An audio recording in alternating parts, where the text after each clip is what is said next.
Hai guys, balik lagi ya. Di sini aku akan mencoba menjelaskan tentang apa sih itu Fear and Greed Index, guys. Ini ya. Jadi kita akan membahas di sini tentang Crypto Fear and Greed Index, guys. Jadi di sini aku udah nyiapin PPT, simple aja. Jadi apa sih Crypto Fear and Greed Index itu? Jadi itu adalah bagaimana kita memahami sentimen pasar kripto dengan indeks emosi investor, guys. Ya, jadi di sini aku udah ngebuat PPT, teman-teman bisa simak di sebelah sini ya. Jadi, Crypto Fear and Greed Index itu adalah bagaimana kita bisa memahami sentimen pasar kripto dengan indeks emosi yang dimiliki oleh investor, guys. Nah, jadi apa itu sebenarnya Fear and Greed Index, guys? Jadi itu adalah indikator untuk mengukur emosi investor. Apakah mereka sedang takut atau fear ataupun serakah atau greed, guys. Kita bisa dilihat ini ya. Jadi ini semakin kecil angkanya itu kita menunjukkan bahwa market itu dia sedang down ya, atau sedang downtrend, atau sedang ketakutan, guys. Dan itu adalah waktu yang paling tepat untuk kita beli ya. Bukan kayak gini. Kali ini 75 itu banyak yang lagi FOMO atau sedang ini ya, sedang serakah akan yang ada di market, guys. Jadi itu menunjukkan sentimen yang ada ya. Nah, jadi cara kerja indeks ini itu mengukur skala 0 sampai 100, guys. Jadi ada 4 tipe, 0 sampai 24 itu extreme fear, dan 25 sampai 49 adalah fear, dan kalau 50 adalah netral atau di tengah-tengah. Kalau 51 sampai 74 itu greed, dan 75 sampai 100 itu adalah extreme fear, teman-teman. Jadi semakin tinggi angkanya itu semakin banyak yang FOMO ya. Bukan hanya investor saja, tapi itu retail juga. Kayak kita-kita yang beli Bitcoin, beli koin, beli token-token lainnya, itu kita sedang di posisi yang FOMO, guys. Kalau kita belinya di kondisi tinggi kayak gini ya, di angka 75 ini, guys. Dan kalau kita lihat, ini semua koin, semua token itu ngepump dalam 1 bulan ini, guys. Ngepump itu artinya dia naik tinggi-tinggi banget ya, tinggi puluhan hingga ratusan persen, guys. Jadi kalau kita beli di saat-saat seperti ini, itu kita ketinggalan ya istilahnya. Kita ketinggalan sehingga bukan waktu yang paling bagus untuk buy, guys. Nah, kenapa fear and greed ini bisa penting? Yaitu yang pertama adalah membantu kita dalam mengidentifikasi money momen waktu kita exit dan juga masuk, guys. Entry atau exit ya. Jadi kalau indeksnya itu di angka fear greed seperti ini 75, itu artinya ini adalah momentum kita untuk menjual, guys. Dan kalau di sebaliknya, di fear kayak gini, ada extreme fear, ada fear, itu adalah waktu yang tepat untuk kita membeli. Jadi itu akan memudahkan kita untuk memahami kapan kita masuk dan kapan kita exit, guys. Dan itu bisa memberikan kita gambaran sentimen pasar yang ada saat ini ya. Nah, jadi indeks ini itu digunakan kita atau kontrarian, yaitu kebalikannya, guys. Kita itu as a contrarian, kita itu melihat market itu sebaliknya ya, sebaliknya yang dilihat oleh kebanyakan orang, guys. Jadi kita seperti ini malah takut saat orang lain serakah, dan serakah pada saat orang lain takut. Jadi seperti itu. Nah, selanjutnya yaitu komponen penyusun indeks. Jadi ada komponen yang menyusun skala indeks ini, guys, yaitu ada momentum harga terkhusus ke Bitcoin, kedua ada volatility, BVVV, dan EVIV, guys. Selanjutnya ada data derivatif, put atau call ratio. Yang keempat ada komposisi pasar, yaitu Bitcoin dominance dan SSR. Dan yang kelima adalah data sosial dan juga tren pencarian, guys. Biasanya ini bisa dicek di Google ya, Google Trend itu kelihatan, guys. Nah, Dan penutup itu apa sih tips dalam penggunaan indeks ini? Jadi indeks ini kita gunakan bersama dengan analisa teknikal dan juga fundamental guys. Yang bisa menjadi acuan kapan kita membeli dan kapan kita exit. Dan extreme greed ini bisa jadi sinyal koreksi atau bottom yang ada di market saat itu guys. Dan sebaliknya juga extreme fear itu menjadi peluang bagi kita untuk exit di posisi yang paling tinggi ya.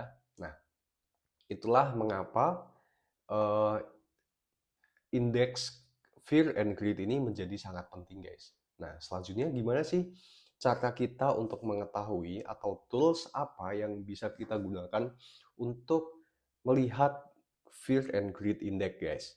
Jadi itu kebanyakan di satu platform ini ya. Namanya teman-teman bisa ketik coinmarketcap.com.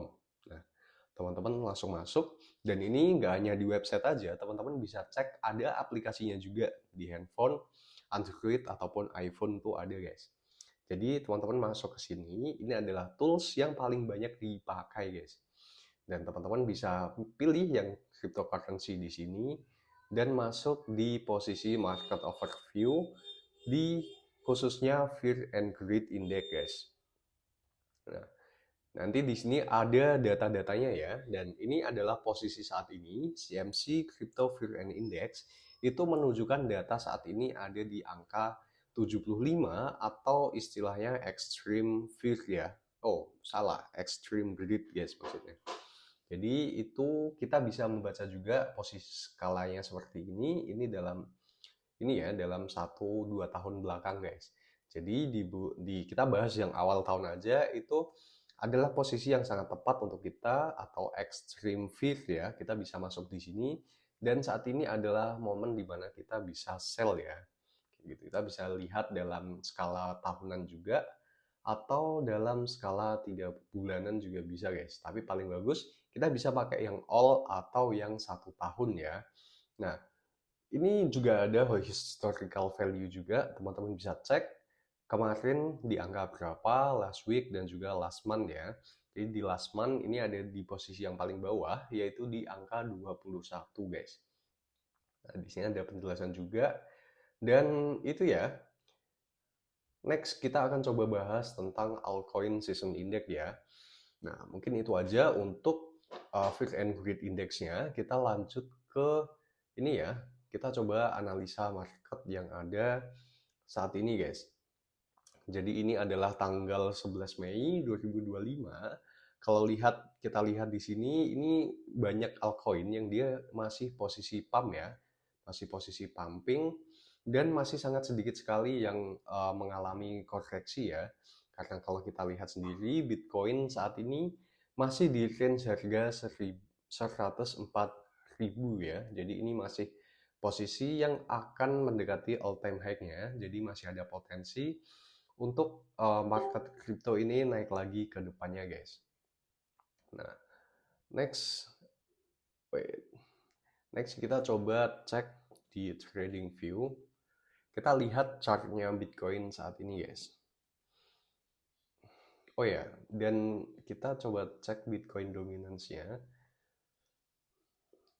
Bitcoin dominant saat ini di posisi 61 ya, 61%. Ini masih ada potensi untuk adanya alt season lagi ya. Jadi di mana kita masih tetap akan melihat banyak token-token atau altcoin dan juga meme coin itu mengalami pumping guys. Nggak cuma Bitcoin aja ya.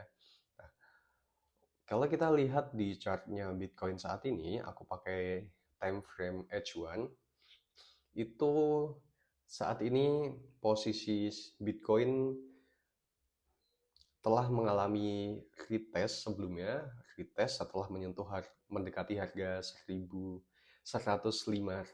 itu retest ke 103.000, habis itu dia naik lagi ya, dan ini masih ada potensi naik lagi ke depannya, mungkin akan seperti ini ya teman-teman.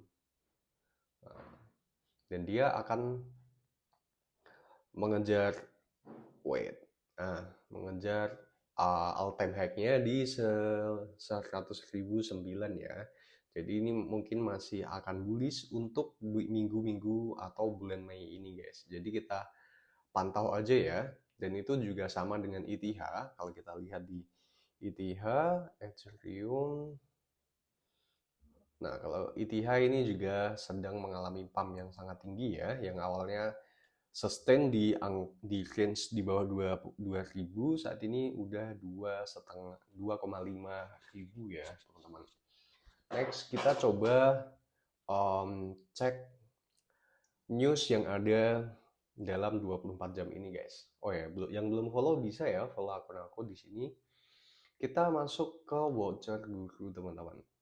Nah, di sini kita bisa lihat ETH udah sentuh angka 2,6 ya tadi, 2.600. Next ada Trump yang US negotiated total reset during trade talks. Very good meeting today with China. Jadi Trump dan China saat ini sedang bullish ya.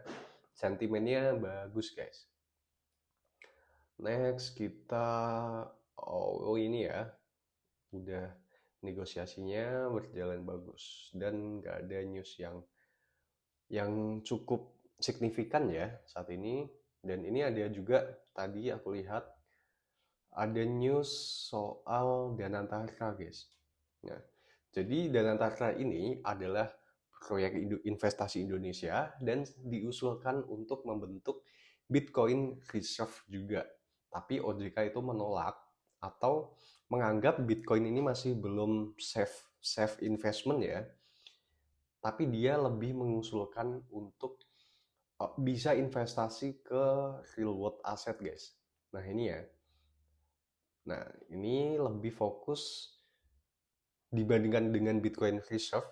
OJK lebih memilih fokus pada ekosistem keuangan dan proyek tokenisasi atau real world asset istilahnya, yang dimana itu memiliki underlying kuat dan juga manfaat ekonomi dibandingkan dengan hanya Bitcoin aja. Tapi kalau kita lihat pakar investasi dan lainnya itu tetap fokusnya ke Bitcoin ya.